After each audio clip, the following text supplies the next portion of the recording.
Assalamualaikum warahmatullahi wabarakatuh. Perkenalkan, nama saya Erika Putri Jabrina. Di sini saya akan mempresentasikan materi tentang Dar'u al-Mafasidi wa Jalbu al-Masolihi. Seluruh yang syariah itu adalah maslahat, baik dengan cara menolak mafsadah atau dengan menarik maslahat. Kerja manusia itu ada yang membawa kepada maslahat dan ada juga yang menyebabkan mafsadah. Baik maslahat maupun mafsadah itu ada yang untuk kepentingan duniawiyah dan ada yang untuk kepentingan ukhrawiyah, dan ada juga yang untuk kepentingan duniawiyah dan ukhrawiyah. Seluruh yang syariah, seluruh yang maslahat itu diperintahkan oleh syariah, dan seluruh yang mafsadah itu dilarang oleh syariah. Nah, kemaslahatan ini jika dilihat dari segi syariah itu dibagi menjadi tiga, yaitu ada yang wajib melaksanakannya seperti sholat wajib, sholat fardu, dan ada juga yang sunnah melaksanakannya seperti sholat sunnah, dan ada juga yang mubah melaksanakannya seperti makan, minum, mandi, dan berpakaian. Demikian juga kemafsadatan, ada yang haram melaksanakannya seperti bernarkoba atau berzina, dan ada juga yang makruh melaksanakannya seperti berkumur ketika berpuasa. Dasar hukum kaidah dari Dar'u al-Mafasidi wa Jalbu al-Masolihi itu ada dari Al-Quran dan hadis. Yang pertama dari Al-Quran, Bismillahirrahmanirrahim, wala ta'saw fil ardi mufsidin, dan janganlah kamu melakukan kejahatan di bumi dengan berbuat kerusakan. Di Quran surah Al-Baqarah ayat 60.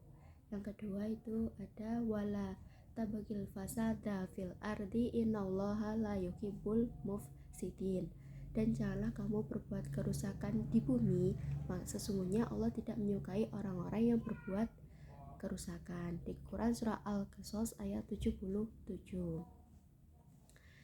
Yang kedua dari hadis Rasulullah SAW riwayat Ahmad bin Hambal, Ibnu Majah dan lainnya, dari Ibnu Abbas mengatakan la dororo wa la diroro, tidak boleh melakukan sesuatu yang membahayakan diri sendiri ataupun orang lain.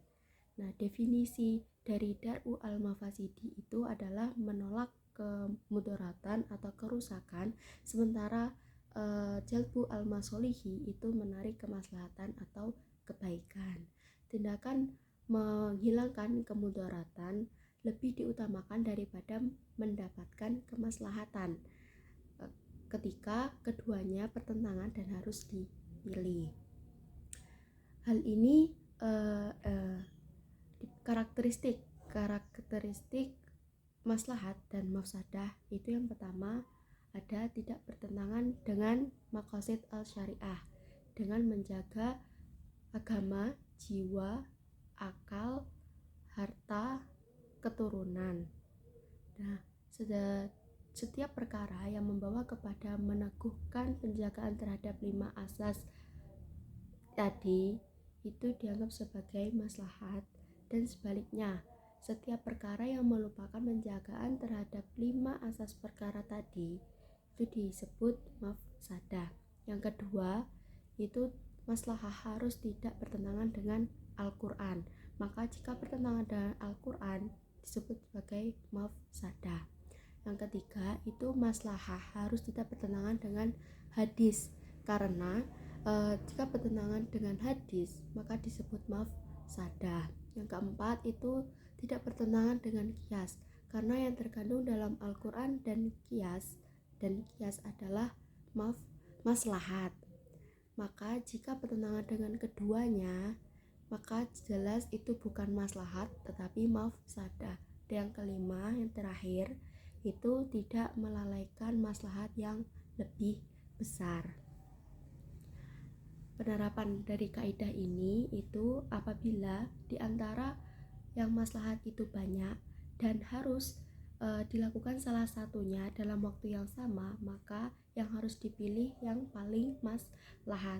Hal ini sesuai dengan Al-Quran, yaitu Bismillahirrahmanirrahim, Wabashir ibadilladina yastami'unal qawla fayattabi'una ahsan. Artinya itu beri kabar gembiralah kepada hamba-hambaku yang mendengarkan ucapan-ucapan orang dan mengambil jalan yang paling baik, di Quran surah Az-Zumar ayat 17 sampai 18. Yang kedua itu ada wattabi'u ahsana ma unzila ilaikum min rabbikum. Itu artinya ikutilah hukum yang paling baik dari apa yang diturunkan kepadamu dari Tuhanmu. Yang ketiga itu ada wakmur qaumaka ya'khudu bi ahsaniha. Artinya perintahkanlah kepada umatmu untuk mengambil yang paling baik, di Quran surah Al-A'raf ayat 145. Nah, demikian pula sebaliknya ya, jika menghadapi mafsadah dalam pada waktu yang sama, maka yang harus didahulukan adalah mafsadah yang paling buruk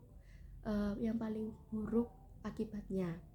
Dan apabila berkumpul mafsadah dan maslahat, maka yang harus dipilih yang maslahatnya lebih banyak atau lebih kuat.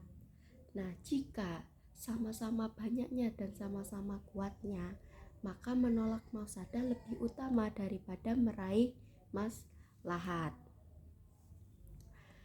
Dan